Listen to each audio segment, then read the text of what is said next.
এবং আজকে আমি দাবি জানাইলাম, আজকে আমরা সব সংগঠনের পক্ষ থাকিয়া আজকে আমরা প্রবাসী লাশ বিনা ভাড়ায় দেশ হোক।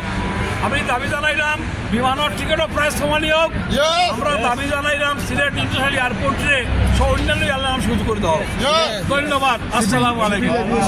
এরপরে কাজে আমরা এত টাকা দিয়ে গেট ট্রলি দেই না, কিছু ট্রলি দেই না। এরপরে আরো বাইরে খরা আছে সিলেট এয়ারপোর্ট আমার পরীক্ষা ট্রলি মিলে না। ট্রলি হলে কিছু তারা ক্ষমতার নাকি তারা সিলেট এয়ারপোর্ট গেলে হ্যারাসমেন্ট করা হয়। সিলেট এয়ারপোর্ট ল্যান্ডিং করার পরীক্ষা হুইলচেয়ার প্রপার সার্ভিস পাওয়া যায় না। এই সমস্ত অনিয়ম যত